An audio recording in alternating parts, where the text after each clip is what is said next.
go.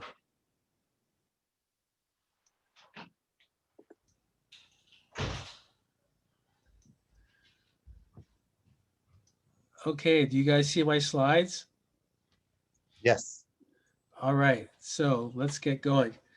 Well, thanks everyone. I'm glad to see some old friends. It's been a long time, and also new people. So welcome.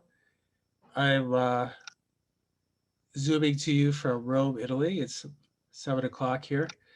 And today we are going to talk about eco-justice and decolonization with eco-media literacy. And I'll be presenting the first piece of this, and then we'll have Jeff share, and then Theresa and Redmond to finish off. And what we tried to do when we structured this was to keep our talks really short so that we could have a long discussion. We felt like having a discussion would really be fruitful. So we're going to do our best to keep our talk within half an hour and then save the rest of the time to have a dialogue. And the other thing I wanted to mention to you is that you'll see there's a reference to the Journal of Education for Sustainability, a Journal of Media Literacy, which Jeff, Teresa, and I co-edited this year, and it's full of amazing articles about eco-media literacy. And Jeff has put links to those journals in the chat, so please feel free to check that out and read some of those articles. Just a polite reminder to pause your I'm sorry, mute your audio, and we'll get going. Okay, so what I'm going to present on is decolonizing the Anthropocene, an eco-media literacy analysis. And I want to start by defining what the Anthropocene is. It's a term that people probably have been hearing quite a bit. It's been used for conferences, for journals, for books. And what you need to know is that it comes out of the field of geology. And it references the idea of the age of humans, that we're in a new geological epoch in which humans are the primary force that are changing the planetary geology. It was coined by Paul Crutzen and Eugene Stormer in the year 2000. And it's important to understand that it is situated within the discipline of geology. So just keep that in mind.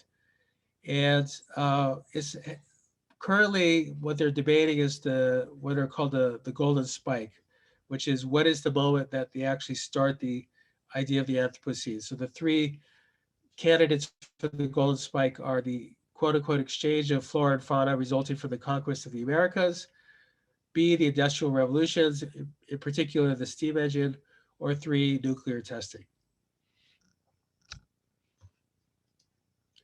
So one thing that's missing from a lot of the discussion about the Anthropocene, and especially geology, is that geology historically is connected to colonialism, because geology, of course, is a science that you need in order for mining and extraction. And what these geological discourses ignore when people talk about the Anthropocene is those colonial roots of geology. And it's also important to recognize that mineral wealth is at the root of modern capital, so that the current reality that we're living in has a direct connection to this legacy of colonialism and mining in particular. In terms of media, the relationship between geology and media has to do with how our devices are made. So this is just a little montage of images about the various different ways that that extractivism connects to our media gadgets. So on the upper left, you see some lithium mined in Bolivia.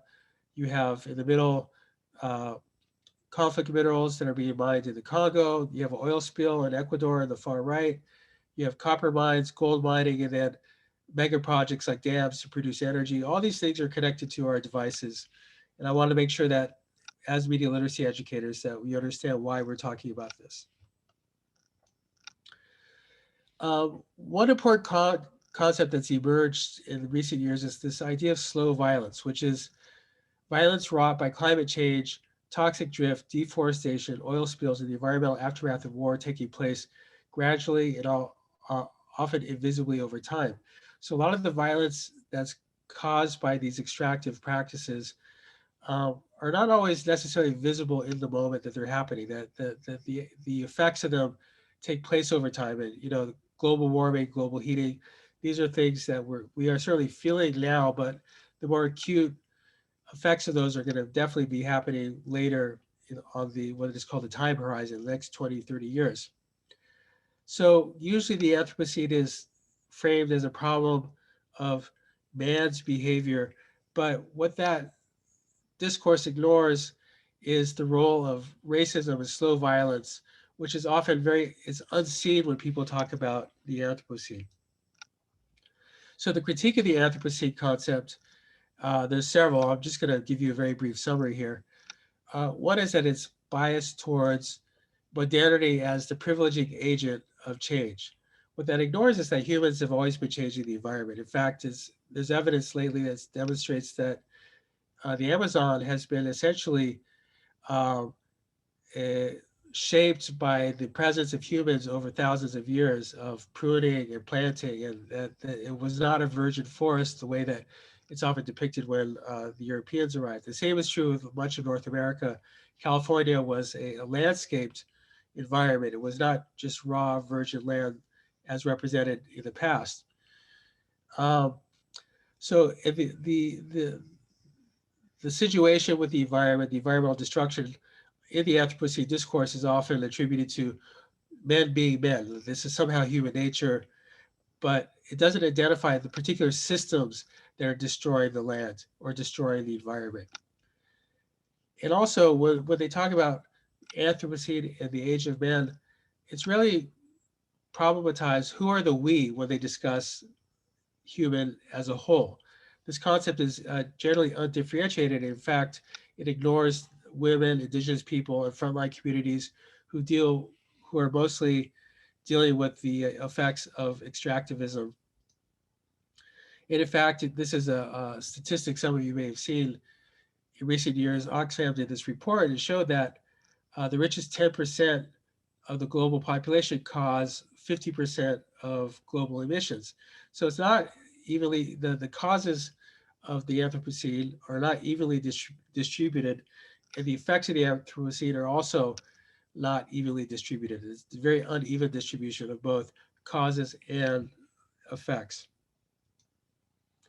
So the summary of the critique is, by the way, one thing I've been doing throughout is on the slides, I've been throwing up images that are represent how the Anthropocene has been represented in the media, and I'll talk about that in a minute.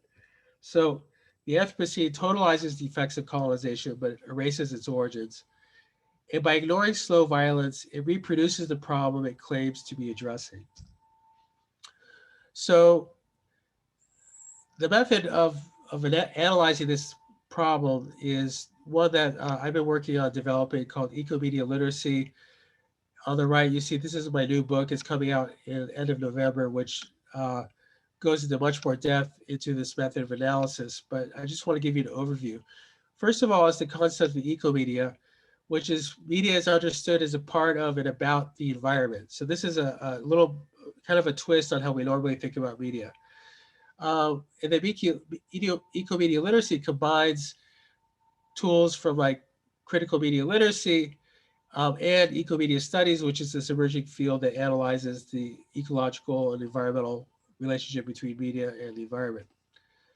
The way that I talk about ecomedia literacy, I talk about media as being objects that we can analyze, ecomedia objects. And there's 4 different types. I list them here: representational media text, platforms, gadgets, and hyperobjects. And a hyperobject would be a sort of amorphous distributed phenomena. And so here I'm treating the Anthropocene as like a hyperobject. And the Anthropocene really cannot be represented, but it is represented in sort of small ways in different types of text. I hope you can understand the difference there. So if you're going to perform an ecomedia literacy analysis of the Anthropocene, these are kind of questions you might want to ask, like how is the human represented? How is colonization and slavery represented? Or how is it absent, as the case might be? How is modernity represented? And how are the boundaries between society and nature represented? And here on the right side, you see a cover of Nature magazine, which is, you know, one of the most important science magazines. And this is one of, it's an illustration, but it's trying to represent the idea of the Anthropocene. And it's been fairly criticized because, of course, here the representation of man is, it's a white man if you look closely. And not only that, uh, what you see here is the Anthropocene is to be represented as sort of a white masculine modernity.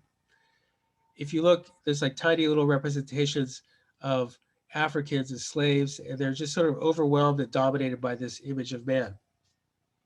So in this case, once again, humanity is undifferentiated. I also want to point your attention to this sort of common illustration that we've seen in classrooms growing up. I think everyone has seen these on their classroom wall. We kind of internalized this idea of evolution and development from primitive state to sort of an advanced humanoid who happens to be a white man. And so I also think that these kind of discourses are represented in when we talk about globalization and the discourse of development. And I think all these are entangled in when we talk about the Anthropocene. So you may have you saw this image earlier in my first slide. This is from Smithsonian. This is kind of a typical image of how Anthropocene is represented. Here you have a geologist. He's overlooking the land. He's a scientist, and it sort of repurposes or re-represents some of these common mistakes or these common maybe ingrained ideological beliefs of the Anthropocene, where you have the low liberal subject. He's individualized. He controls and he possesses the environment through his gaze. This is also very much part of a Western visual culture. And the most important point that I want to make is that in this geological discourse, it's the Anglosphere of man who's the totalizing authority to determine the discourse of the problems and then sets the terms and conditions of the response to the Anthropocene. In other words, if geology is defining the Anthropocene, they're also defining what the problems of the response are. And that excludes a vast majority of the population that's affected by the Anthropocene. The other problem with these images is that they tend to be very abstract, and they obscure the role of corporations. You can't see the structural causes of environmental destruction are not, you can't really represent them very clearly, and they're not represented in these types of images like satellite imagery, et cetera, et cetera. And of course, what is absent are people most affected by climate disruption, most typically frontline communities, poor communities, et cetera. So I'm almost finished here. I have two images. I have the one on the right that we talked about from Nature magazine. The one on the left is the cover of Leviathan by Thomas Hobbes. Leviathan is sort of a starting point of modernity, where they start to define people as separate from the environment, society is separate from the environment. You see in the image of the king, those are all those little bumps you see are people. This is the beginning of the separation of humans from nature, and we're sort of living in that world. We're living in the paradigm that modernity created. So in closing, I just want to say that we could use some alternative concepts. Instead of the Anthropocene, we could use the term the age of corporate activities. We could say the Capitalocene. We could say the petrocapitalist Anthropocene or the colonial Anthropocene as a way of reframing and rethinking about how we talk about this. Okay, that's it for my portion. I'm going to jump off here, and Jeff will be next. Great, thank you so much. That was fabulous. I'm going to jump on. Let's see. And let me share my screen. Okay, can everyone see my PowerPoint? Assuming you can see it. Can you see it? Could someone unmute and let me know if you can see it? Yes, we can. Okay. Yes, we can see it. Great, thank you. Okay, so I want to start by just, oops. Well, hang on, I'm sorry. Here we go. I'll start with the metaphor of the iceberg that Robert Ferguson uses to talk about the way most people interact with media.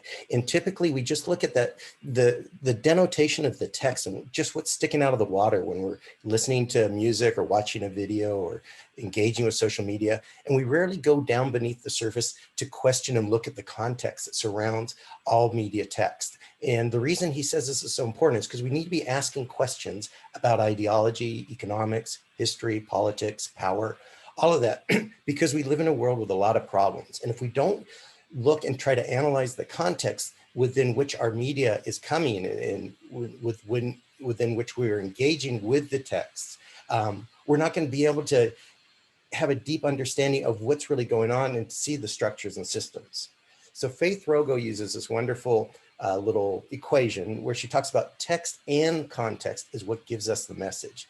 And it's so important that we question and we look at the context as well as the text, which is something that a lot of teachers miss when they put all their emphasis in just, decoding that one text. Look at the textbook, come up with the answers, and forget about engaging and questioning the context. So this is what I want to do in terms of our relationship, if we look at our relationship with the natural world.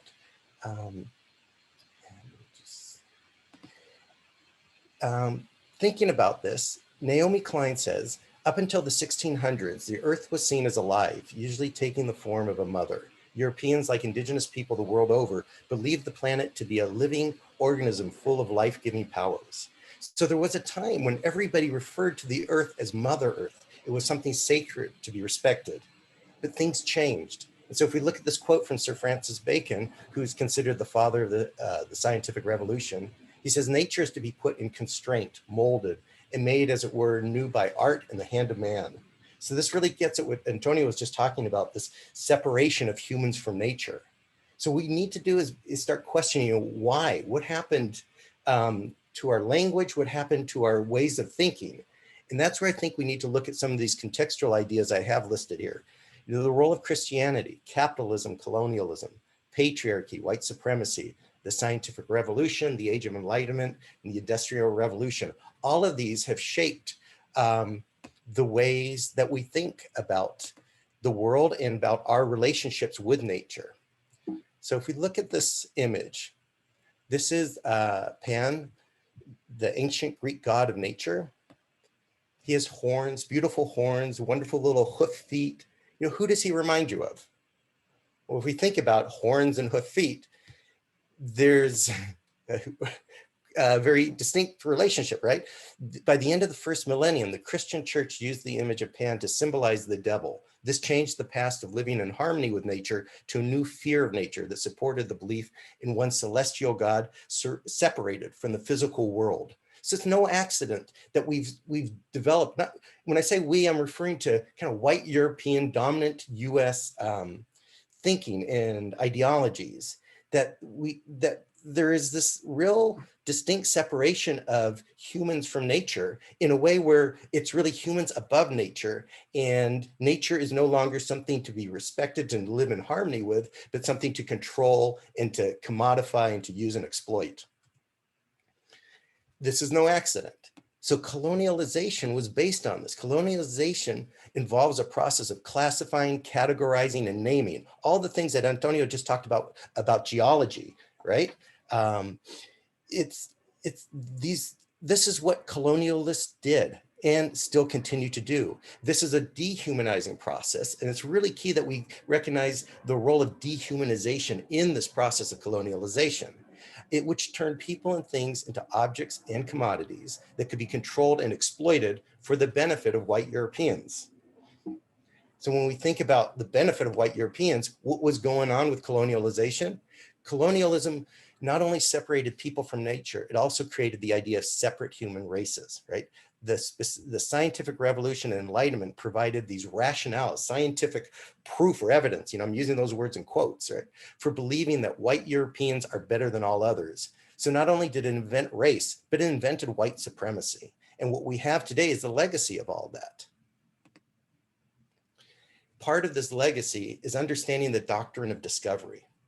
So a year after Columbus landed in the New World, the Pope in the Vatican in 1493 issued the papal bull that asserted land not inhabited by Christians was available to be discovered, claimed, and exploited by Christian rulers. So the language of this papal bull stated the Catholic faith and the Christian religion be exalted and be everywhere, increased and spread, that the health of souls be cared for, and that the barbarous nations be overthrown and brought to the faith itself. So we're looking at this hierarchical change in our relationship with nature and also our relationship with each other. The notion that if you're not Christian, you're lesser than and you should be dominated and subjugated and exploited.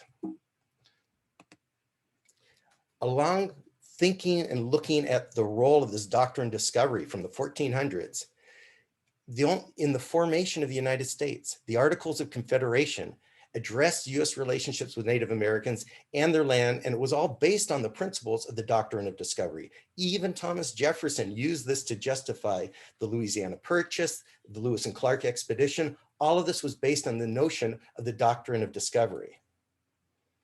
In 1823, the US Supreme Court, Chief Justice John Marshall's opinion in the unanimous decision that gave the principle of discovery gave European nations an absolute right to New World lands. So in the ruling, it denied Native Americans the legal right to own their own land, leaving them only with the, quote, right of occupancy, unquote, which the government even had the right to ignore and extinguish. So these ideas that started well back, well over 1,000 years ago, from Christianity to colonialism to this papal bull from the 1400s, are now embedded within our actual laws in the United States. And so at one time was this ecological worldview, where we saw our relationship and our reciprocity connections with nature, has turned into this very anthropocentric, like Antonio was describing, worldview where humans are at the top. And it's not just humans, but it's men at the top, then women, then animals, and plants, and the minerals, all the way going down a hierarchy of power. So what I want to come back to, and I think this is one of the things I take away a lot from Antonio's work, is how important language is. And it really matters. So last year, if we look at what the Guardian newspaper did, they changed their style guide and they said, we're no longer going to refer to climate change as climate change. And we're going to now call it what it actually is. It's a crisis. It's an emergency. So every time they refer to what's happening with our climate, they write about it as a climate crisis, climate emergency. It's not global warming, it's global heating. Language matters. Robin Wall Kimmerer writes some wonderful work in the book Braiding Sweetgrass. I highly recommend.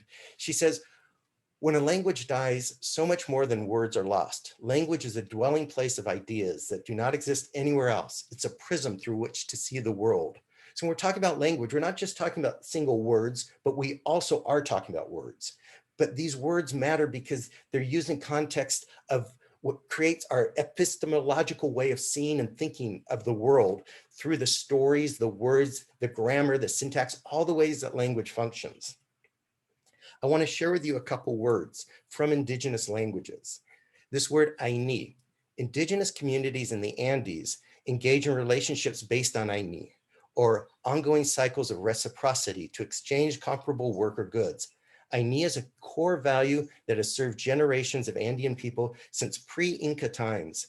Aini helped the Inca accomplish monumental projects, such as a system of water management for their vast empire and diversified agriculture to feed millions throughout the Andes. In this rugged landscape, the age-old concept of Aini, which is reciprocity, is still very much alive. Language matters, and if we don't have the words to name it, how can we do anything about it? How do we understand it? Here's another example. These two photographs were taken by students of ours when my wife and I were teaching a media literacy course in an indigenous community in the mountains of southern Mexico. And our students for this project were photographing to illustrate the word tequio. Tequio is a word from Nahuatl, the Aztec language, that refers to collective work or tribute for our community. It has high moral significance in indigenous communities in Mexico. Engaging in tequio is honorable for its members as well as being understood as a moral obligation. It's one of the occasions to meet and work together and identify and build a sense of community. In education, Barbara Rogoff talks about community of learners. There's a lot of power in community, and it's an important way of recognizing each other's value and our relationship and our ability to contribute to society. So this notion of tequio is a very different concept than if we think about, what in the US we typically refer to as, giving to your community. Often it would be taxes. And yet taxes, what do we think about that? I mean, our president even says only stupid people pay taxes. It's a very different relationship to each other, to our community, and to the land. And I want to share this from a friend, Lehua Hawkins, in Hawaii. Here's what she says about the spirit of aloha. The spirit of aloha is multidimensional. It is an action word that takes many forms. There is a Hawaiian proverb which says, "O ke aloha aina ke kuleana I ka koa po." Love for the land is our privilege and responsibility. Hawaiian epistemology has a deep appreciation for richness and fullness of life beyond linear thinking. Hawaiians have a deep respect for all life forms, from the heavens to the earth to the land to the sea. All of these things are our ancestors, for whom we have deep aloha for. All living things, seen and unseen, have a spirit and consciousness.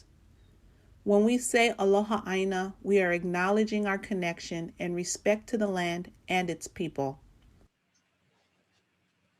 So indigenous groups around the world continue, many of them with their language that carries with them this deep wisdom and connection to the land. The spirit of aloha. There you go. So if we thinking about media images and a media text, here this photograph is my media text. Based on all the context that you bring with you, that you've learned, that's associated, right? Because we're always making sense of messages through both the text and the context. What is the word that comes to your mind when you look at a picture like this? Do you see trees? Do you see the forest through the trees? When you look at this picture, do you see timber? Or when you look at this, do you see Mother Earth? That matters. And that's why it's so important in critical media literacy that we question and analyze the context as well as the text. So I want to end with this final quote from Four Arrows. He says, "When one lives in such a way as to see a tree as a relative rather than a resource, diversity inclusion as relates to fellow human beings follows." All right. Thank you. Thanks, Jeff. And I'll jump in now with the last piece of our presentation before we move into discussion. And just give me a minute to get my sharing set up. Okay. All right.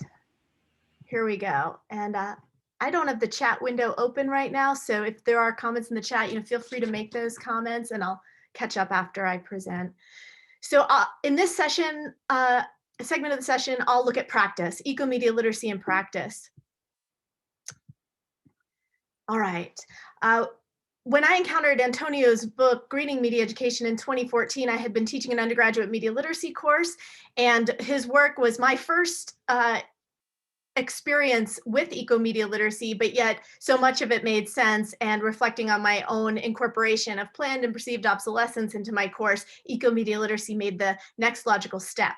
And so I have two questions that I want to address in my practice. What opportunities exist in media education to decolonize curriculum, specifically by addressing the Anthropocene through eco-media literacy? This decolonization of curriculum is not only about the content we include in a media literacy course, but also about our pedagogical practices. So my second question is, how do media educators incorporate eco-media literacy into their curriculum? What pedagogical practices might media educators use to engage students?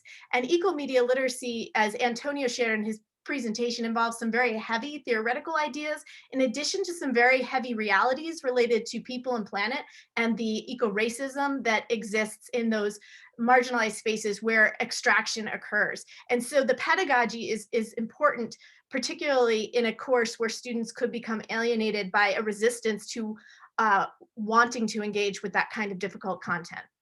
And so eco-media literacy in action, what is my context? I teach a 3-credit semester-long media literacy course that meets twice per week for 75 minutes. It will shift in the spring to 3 meetings a week for 50 minutes each. The course is generally taken by undergraduate students who are doing a media studies minor. That's a campus-wide minor. And so as one of 2 core courses in the minor, students might take it their first year, their sophomore year, or senior year. So I have students from all ages and levels, in addition to all majors, including education, visual arts, electronic media and broadcast, journalism, public relations, advertising, and more. The classes that I incorporate on Ecomedia literacy generally are 4 or 5 of those 75-minute sessions in the middle part of the semester. And I specifically seek to enhance their engagement and participation using social constructivist pedagogy. And lately, I've gone back and identified how my activities fall into the skills of a participatory culture. So Jenkins and his colleagues identified 11 skills of participatory culture that I'll show you in this next slide. They've added to this now the skills of visualization, and I would add to these the skills of embodiment, of access, and of empathy. And those come up a little bit in my activities. So I'll go through the activities now and identify how they embody these skills of participatory culture to create a bridge for students to actively engage with ecomedia literacy in the Anthropocene.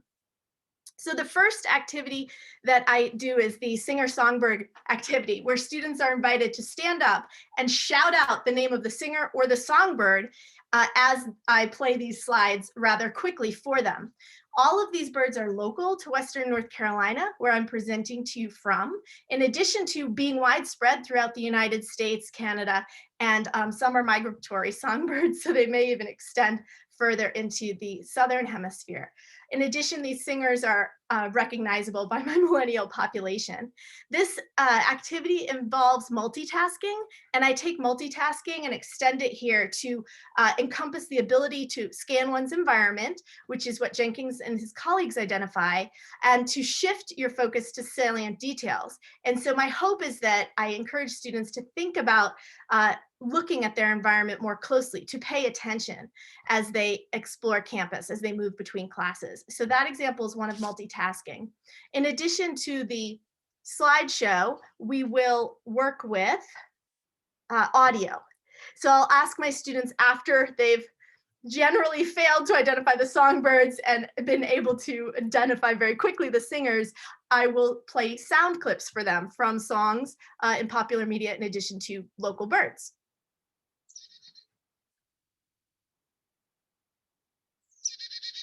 Can you hear this bird? Does anyone know this bird? This is the Carolina chickadee, and the Carolina chickadee comes from a number of songbird species that are actually throughout Europe as well. And so we have this common species that is so often missed because our multitasking doesn't take into consideration the physical environment.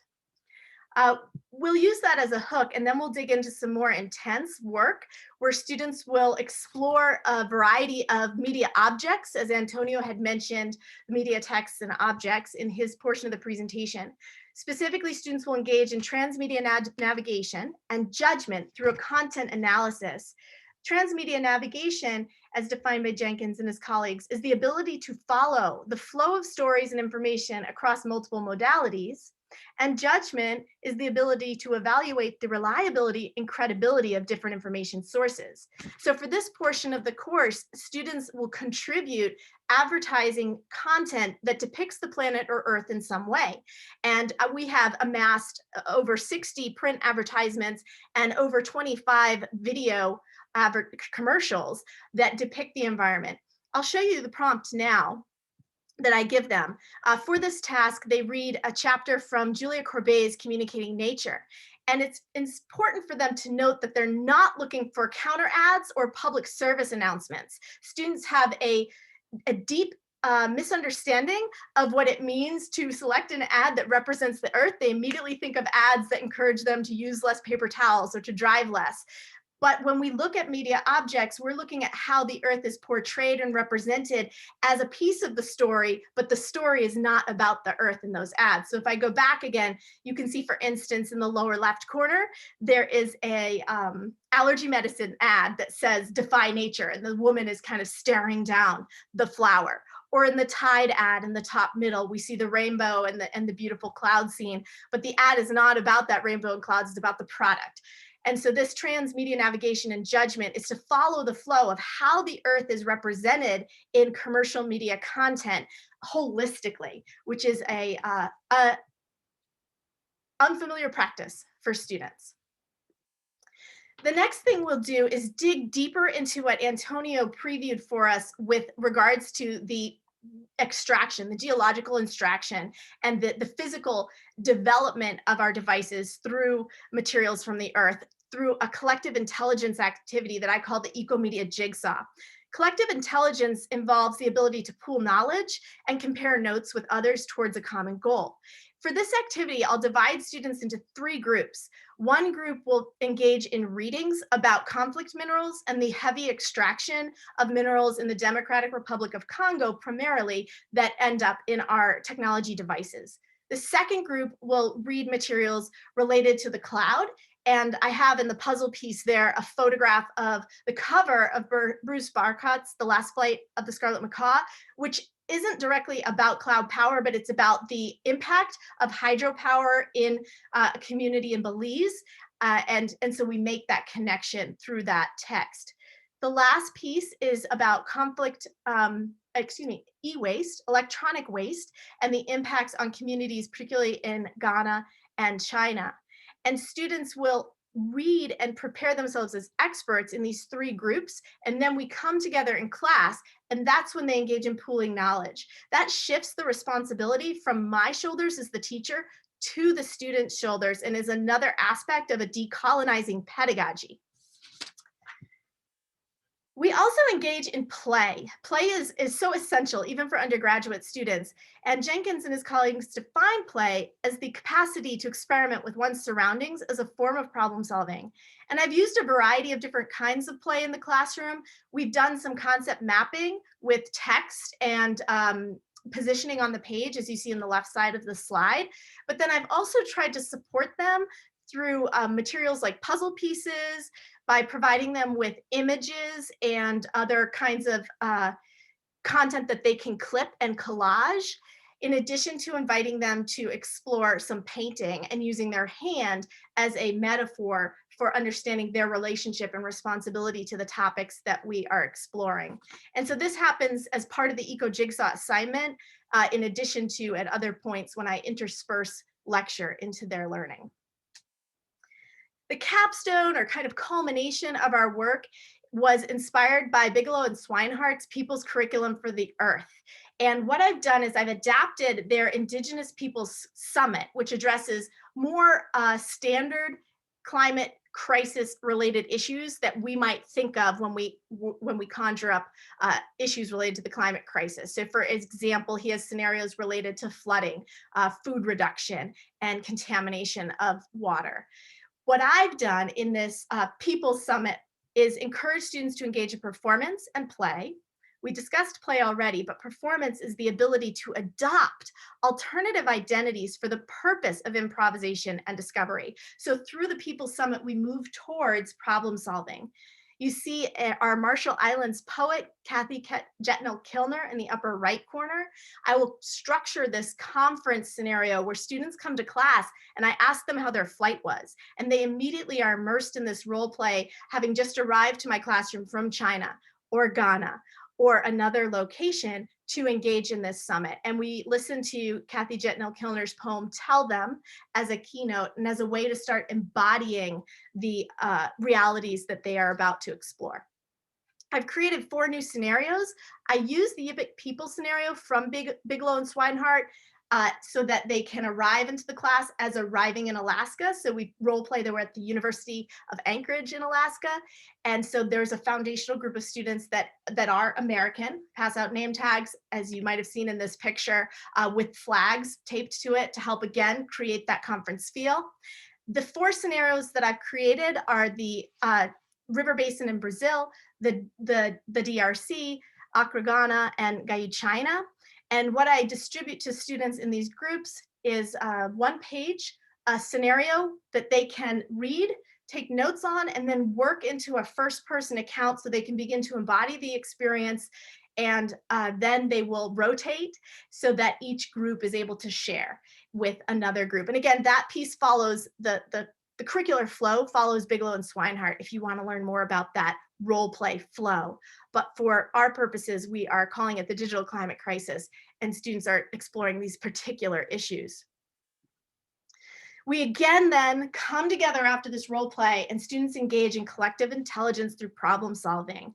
Again, pooling their knowledge, comparing notes towards a common goal. So I ask them as these individual groups to identify what are the two problems they want the rest of the world to know about what their people are facing in this digital climate crisis? And then what are two action solutions that they want to bring to the UN? And we puzzle this all out on the whiteboard or large paper, and students come up with some very creative solutions.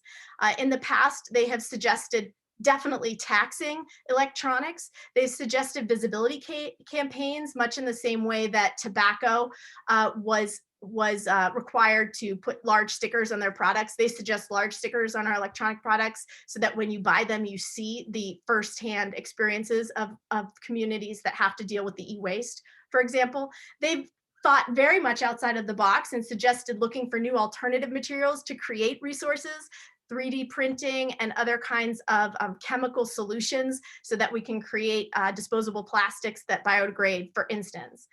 Awareness is always one that pops up, awareness campaigns, and they themselves always leave the course saying that they had no idea, they've never thought about where their devices come from or where they go.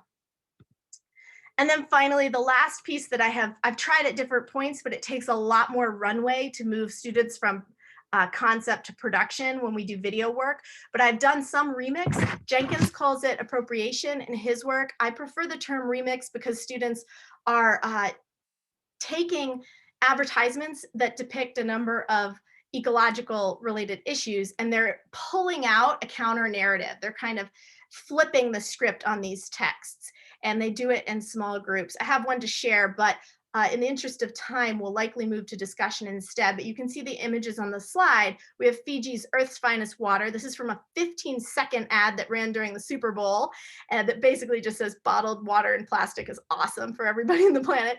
And students will remix this whole 15-second spot with a new voiceover, new music, and then they Photoshop the ad. So here it says contaminating Earth's water, just subtle changes. And this has certainly been part of media literacy practice for a long time, but applying it in the eco-literacy context is rather new. So concluding thoughts for the action piece, eco-media literacy and media literacy align through a common focus on decoding the roots of cultural ideologies and beliefs through critical thinking and action. And further, by integrating these topics into a college level media lit course, and pushing my own pedagogical practice, I invite my students as millennials to become active participants in social discourse related to the Anthropocene and climate crisis. We'll move now to the discussion. I do apologize if I spoke too fast. I really want us to have a chance to talk about these issues, and we can revisit any of the components of the presentation or any of the activities I shared at this time. So it's 1:47. Jeff said we had a little extra time. So I think that gives us at least 15 minutes for a nice discussion, perhaps a little longer. Great. So maybe we could start with the question that's already in the chat, and it's to you, Theresa. Okay, great. Asks, are you able to do the role play conference digitally? If so, what are the differences in learning? Thanks for the question. People could also just put questions in the chat. Yeah, so please do. Thank Yeah, you. we can use the chat and our video and audio simultaneously. I didn't do the role play this past spring. With the shift to online, the pivot online with COVID, I lost some curricular time. And so I haven't tried it yet, but as I prepare this spring, I'd like to try the role play. And I did email the folks at Zoom and say, look, students have to be able to choose breakout rooms. And I don't think I was alone because now they have rebooted and you can enable students to choose breakout rooms. So hopefully I can create a scenario where they can move through in a way that's similar to what we did in class. It will be a learning experience. Yeah, I'm planning on doing the same activity with the role play, and I will put students into breakout rooms and then just switch it up a little bit and just see how that works. You know, it's not ideal, but it can be done. Yeah, I would just want to add to that. I like the solution-oriented approach because this information can be really heavy for people and they kind of turn off if it's too much. So I use this reverse curriculum design process where at the beginning of the class, I say, by the end of the course, we want to answer this question. What kind of healthy eco-media system can we create in order for people to be better informed and for us to better take action to solve these problems. So that there's always this idea that there's a way to solve this through as we go tackle each thing throughout the course. I think it's really important to understand that we're wired to turn off to bad news, and people just want to run away and not deal with it. So we always have to be offering some kind of solutions approach. I'll tack on there, pulling the thread from what Antonio just shared back to Pamela's question, that I did do some eco-media literacy work with an asynchronous graduate course a few years ago. And that's where the heaviness, they did email me and they shared that it was hard. They felt like they were in a dark place in that particular course, in that unit, and we didn't have an active synchronous component. And I think that that's essential to have that connection, that human connection for this work. I'm currently teaching an environmental justice course online. And one of the things that we try to focus on, just because it can be so heavy and depressing, is biophilia, the love of nature, getting them to reflect on their histories, their experiences with nature, and really kind of bringing in what are all the positive values we've learned and we know, and we can find in others and other cultures, indigenous ways of seeing. Ralph has an interesting question. So I bring in the Luddites into all my work. So, and what I do in talking about the Luddite critique of technology is, well, I make the point, first of all, that they were not anti-technology, but were anti the dehumanization through technology. And so what I then ask is, can we have like an environmental friendly or human friendly form of technology? I'm not, I have a lot of friends and colleagues in the eco environmental scene who see technology sort of the root evil. I don't really take that position, but I definitely try to problematize as much as possible, and also try to be very reflective and self-aware. Like even if we have to teach a class remotely online, to make people aware that streaming, all these different things have this environmental impact. So that's kind of how I deal with it. To help answer the question, I just popped an opinion piece from the Washington Post into the chat that came out this past February. And we had a small digital conference on our campus, and I used some of this in my keynote there. And the suggestion is that this particular community examines, before they adopt a new technology, the impact. What is the impact? What is the reach? And Neil Postman says that technology is like ecological. It's not an added benefit or an added negative. It just changes everything fundamentally. So he compares it to introducing caterpillars to a new environment. Like, you can't necessarily anticipate their impact, but it will change everything. And so I think this article kind of facilitates that kind of thinking. What are the possible outcomes? Theresa, thanks. You made me think of something that I think is also important, which is a lot of what you saw in this presentation today is a critique of modernity.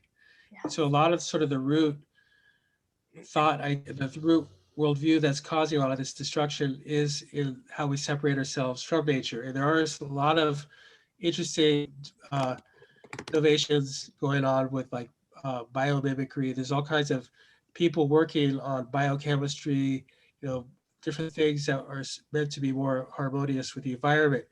And one of the things that I try to problematize is some of these sort of what are called eco-modernist solutions, which is that you don't really change the mentality, you just find a new technology to fix the problem, which I'm really against. In other words, geoengineering, these kind of things.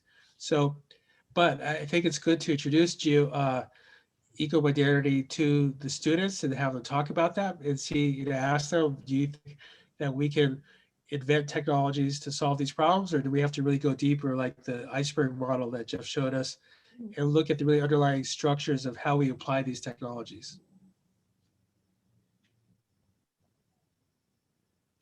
Any other questions? By the way, it would be nice to actually hear people's voices. So please, I think people can speak up. Okay, I'm gonna do that then. Good, thank you. So this was really fascinating presentations. Thank you very much. And the way that they all like speak to each other.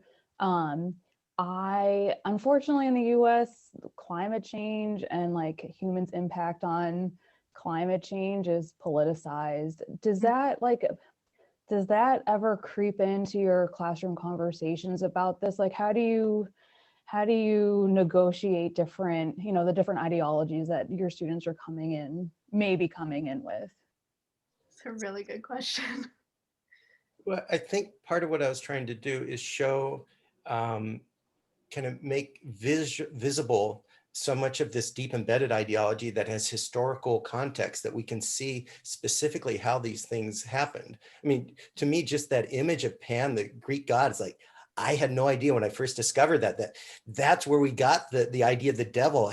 How messed up is that? And so if we can start to see how these processes have played out and to shape what we have now, that nothing's just normal or natural, that all of these are social constructs. And the more we can understand the construction process, I think the more power we have to then decide what we want to think. Mm-hmm.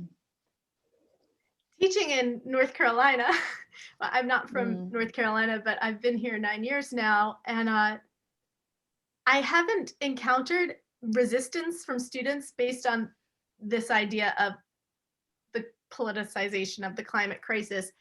And perhaps that's because the ecological impacts of media, Antonio in his work talks about the media mind print, and then the physical digital impacts of physical digital devices. And I think because they haven't encountered it, they're almost maybe in shock, perhaps. And so they don't push back against it. They're almost more overwhelmed by it as something new, and they rarely encounter much new information in their curriculum holistically. Yeah, and I start my first week, almost the first class, I just lay out the science of global heating. I have some charts, like I have them read this Rolling Stone article by Bill McKibben about the parts per million, what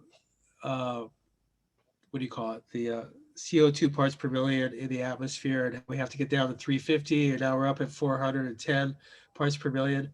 And they just read that and it blows their minds. So there's a couple of basic scientific facts that you could just show them really quickly. It just sort of sets the table, and we're all on the same page. I tell them that I don't debate the science in the course, that I'm taking this as fact. However, what we're going to look at is the way that the issues around the climate are then constructed in the media and in political discourses, and then we spend the rest of the course dealing with that. And then I always show the climate deniers discourses so they understand how those arguments are constructed, and then I show sort of counter discourses. But I always show them the language of climate denial so they understand how it works. So I spend a lot of time looking at metaphors and language and discourse. It's super helpful. Thank you.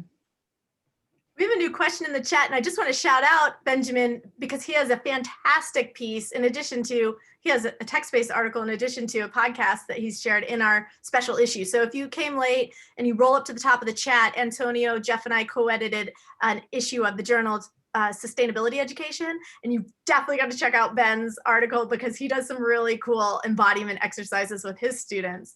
But I'll let someone else field this. You should put that link in again, because if you come late, you don't see it. Okay, thanks. I'll do that right now. Thanks for that.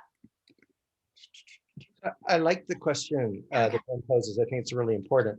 And I think one of the big things to do is try to unpack some of the myths that we have in our dominant culture. And one of them is this myth of universal vulnerability, that we're all going to be equally impacted by the climate crisis.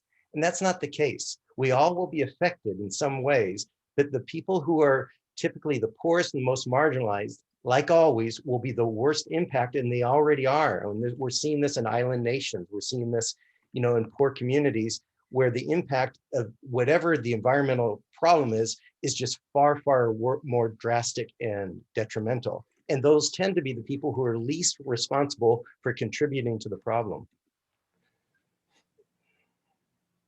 So one thing that I do with my students is I talk about environmental ideology as a spectrum from anthropocentric to ecocentric, and then there's sort of in-between positions. And because one of the things that we have to get them to unlearn, and this is, I think Theresa talked about this, is that when they think environmentalist, they think environmental, then automatically is something that's good. So what I try to tell them is that an environmental ideology is not a normalization ideology. It's just a position of either you see nature as intrinsic or you see nature as instrumental. And then there's various different positions like preservationism, conservationism, animal rights, ecofeminism, deep ecology, indigenous perspective. They all have different positions uh, in this place, because what they tend to think is that ecocentric is anti-human. And what we try to, and I think the graphic that Jeff showed us, what we're trying to say is that no, humans are in equal relationship with these other aspects of our reality. It's just that we're not on top of the pyramid. So it really takes a lot of work to get them to unthink this idea that when you start talking about ecocentric, that you're somehow being anti-human. At the same time, I think, if I understand Benjamin's question correctly, is that we do also tend to overemphasize the human in liberal arts, in humanities, we center the human. So what we want to do is not eliminate the human, but decenter the human. So I think we're trying to extend the ethics to not just other human beings, but extend ethics to the land, extend ethics to plants, animals, and if you want to go this far, to the spirit world as well.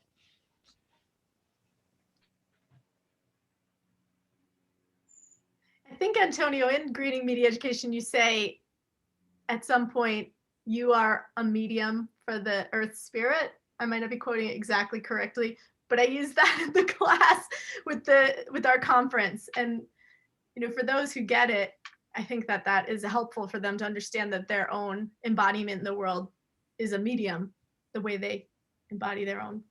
Yeah, and I also try to get students to think about it's like, we're not trying to heal the earth. We are the earth we are part of the earth trying to heal the earth. It's not us trying to do something to the earth. And there's this great idea that comes from the anthropologist, I'm forgetting his name, but he talks about the difference between spheres and globes. So globe is an object that you separate yourself from, and a sphere is something that you're within. So we want to sort of get away from this idea of the earth as a globe, as sort of this object that we're always doing something to reframing it so that we're in that, we're part of that, we are extensions of it, we're in the atmosphere, we're part of the atmosphere, we're part of the earth. It's not something separate from us. And again, this goes back to the worldview we inherited from modernity. And it's just so difficult to unlearn these things. It's just, you just have to keep working on it over and over and over again. Oh, that's come up before, Benjamin, definitely. Yes. Benjamin is asking if something about revising the core principles of NAMLI. I'm all for it. Michelle, if you want to put me on the committee, let me know. Yeah.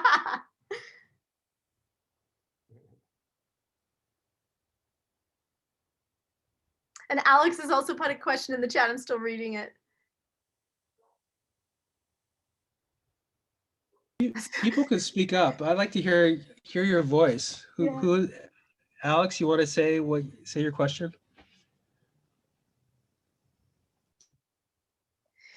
Yeah, these are big questions. I don't know if your microphone's working, so I'm happy to read them for the group. Alex is a high school science teacher in Los Angeles, and he's wondering, given capitalism's role in subverting nature, can capitalism be leveraged to save nature moving forward? Should we instead look to government intervention to solve environmental exploitation? In your view, what is the best modern tool to use? Before folks dig in, I'll just reference Antonio just shared that maybe we don't save nature. We're probably the least of the Earth's concerns. It will be here long after us. But let's see what do folks think. It's a tough one. Well, I would. It's a mix. You have to do different things. It's kind of like the way this election is going. Maybe some people don't agree with Biden as their choice, but they know that they have to be strategic in how they vote in order to move forward with certain policies. I mean, at the end of the day, you have to have regulation of business. These businesses are not going to just disappear overnight. we have to transform the economy, we have to transform our democracy. And sort of the transition is that we have to step in, and the government has to have a much stronger role in stimulating alternative energy, building an alternative energy grid, and global governments have to start reducing the amount of, forcing by law the amount of pollution, the use of plastics.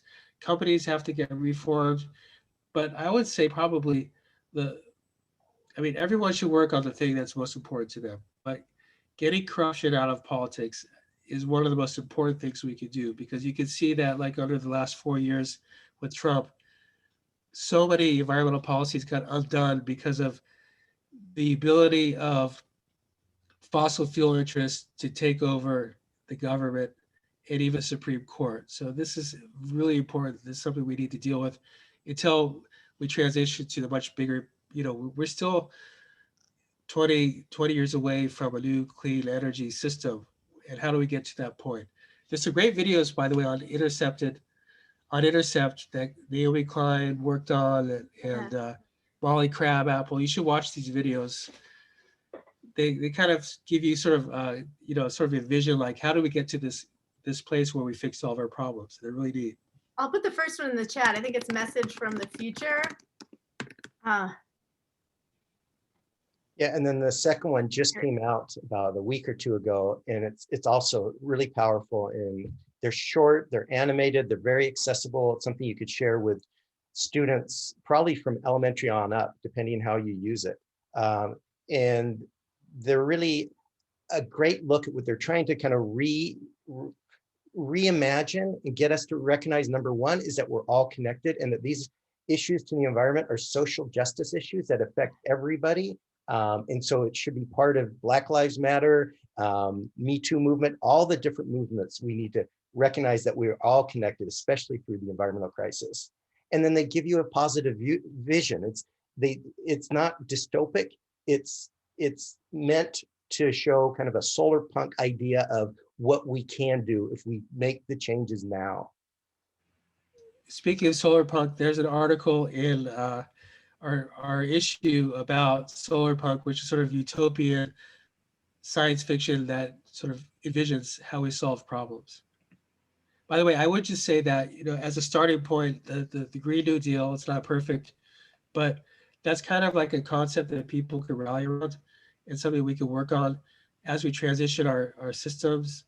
So in the long run, I don't think capitalism is going to do it, but we're in the capitalist society at the moment, so we have to work within the parameters of the system and transform it over time. I want to be sensitive to everyone's time and invite folks if you have to sign off. Otherwise, we'll hang out a little longer if you do have additional questions.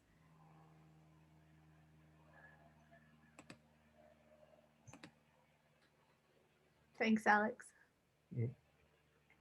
Bye, Michelle. Well, I just wanted to say thank you all. It was so inspiring to be presented with all of these new and super awesome ideas, and it helps definitely fuel my work, and thinking about how this also needs to be approached and what I'm doing, with teachers, etc.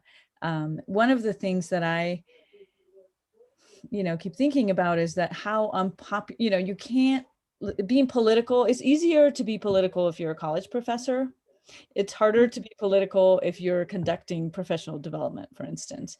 And also, like when you're teaching media literacy to, whatever, PD for high school educators, that you really can't push your viewpoint too much, because then we don't want to model that these teachers are going to be pushing their viewpoint to their students, because the process is about asking questions, yet you want to present it as a topic, right? Like, this is something to explore. And, how do you make it more accessible to, to the middle school level, to the high school level? Education, because I definitely see a fit for sure that these conversations are happening at higher levels, and so my thoughts have been like, how can I, how could this be more accessible to a younger audience, you know? Yeah, thanks. That's a great point. Thank you. And I think this is another reason to start with the love of nature and start with people finding those connections that they can make and value, right? And there we can build, and then we can start posing new questions and a little problem posing and a little, guidance. Yeah, Thanks. and Pamela, it's so great to see you. It's been a long time. Yeah, same here. I mean, again, you're right. I'm in Italy. I don't have to deal with any controversy about climate change. Everyone gets it here. Europe is, doing their own Green New Deal. So we're in a different place in the US. And most of my students, it's not a question for them. So I understand. I'm sensitive to your concern. I don't know if this is helpful for you, but like I was saying before, I kind of start with the basics, with the science, just talk about, what just how a system works, and and I even talk like about a bank account. I say, what happens if I have $1,000 in my bank account, but I spend 2,000? How do I pay for that? And I said, well, the environment is like that, right? You can't extract more than what it regenerates. And so I go through like, what are the different limits that we have? Limits on that the planet has finite amount of material, and that you can show them that, United States consumes 4 Earths. And you ask them, who's going to pay for that? Like, you're borrowing against the future. This is our grandchildren or great grandchildren are going to pay for that.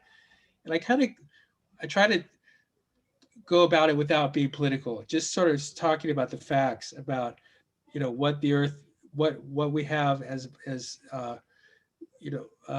the word, biodiversity, and about, resources, all these different things that we need to live our lives.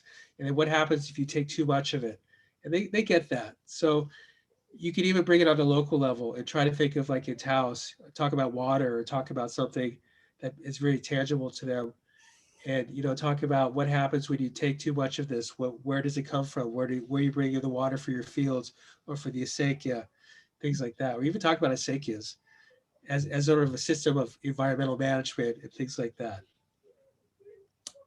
I'll add on, you're working with pre-service or in-service teachers or both? Mainly in-service teachers. Yeah. I haven't done this particular Ecomedia literacy unit with my in-service or pre-service teachers here at App State yet, but our pre-service teachers do tend to be predominantly white, predominantly female, predominantly Christian, and more conservative than our other students. And so those are issues. And so I can't speak from direct experience, but I did suggest the participatory culture piece helps. As Antonio said, making connections to things that they already are on board with, like the idea of the banking example. The other piece is, Annie Leonard had the Story of Stuff, the animation that came out in like 2006. And there's a short clip, like 3 minutes, where she talks about planned and perceived obsolescence. And she uses the example of women's shoes going from skinny to fat heel sizes each year. And I've started using that to pull from our advertising unit into Ecomedia literacy with the undergraduate students. And I will share after that clip examples of iPhone products, related products, going back to the original iPhone, and then we do the shuffles and the nanos and all the stuff. And we talk about the differences between planned, perceived, and then we have the single-use products. And I think that's something that's not been politicized and it's not on their radar. And so there's a real strong like entryway where they can come across this threshold. And then I've found them to be more receptive after crossing that threshold. So that might be an idea. And I know you do work with advertising already, but to look at planned and perceived, because they're the ones putting those bills too, especially if they're in-service teachers and they have kids. Yeah, cool. Thank you for your ideas. One of the things that, hi, thank you all. This has been really, really interesting, especially around, as I said, the language issues. So I teach college. I teach right now. I'm teaching our foundation in media theory, history, and production class. And so these are all students who are aspiring media makers. And a few years ago, I started integrating sort of an eco-media thread into my teaching. And I'm wanting to deepen it because the students who love the tech and love the tools and are also socially committed and very enlightened. And they're, this is, we're on the left coast. So they're already there as far as a lot of these ideas, but there's a huge contradiction in them doing production work and using these tools that are actually really damaging. And and the pressure to keep learning the new tools and buying into the new, the new version of whatever, it also is hugely stressful on just the maker. Like the producer has to always be teaching themselves the new thing. And so I'm wondering if any of you have any thoughts on those aspects. It's a little bit different than the media literacy piece, but it is part of media literacy is actually producing it and producing it consciously. I think production can be very simple. I mean, it doesn't have to be elaborate. It doesn't have to be the newest tools. I mean, production could be performance. It could be just using your cell phone.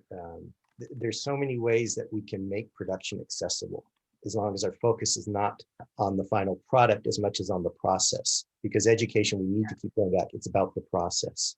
Well, and that's what we're faced with in the pandemic too, because we're teaching remotely. So they're basically producing with what they've got. And that's been actually a really nice thing, is to kind of encourage them to think about how to create their home studio and their, do what they can with what they've got. Yet there's still this pressure when they graduate, they're looking for work. There's still this pressure to kind of conform to the capitalist planned obsolescence, media empire stuff. And so that's, so we've been teaching this sort of alternative media production mode for a long time at the Evergreen State College. And we've been doing this for a long time, the sort of oppositional, experimental, all this kind of stuff.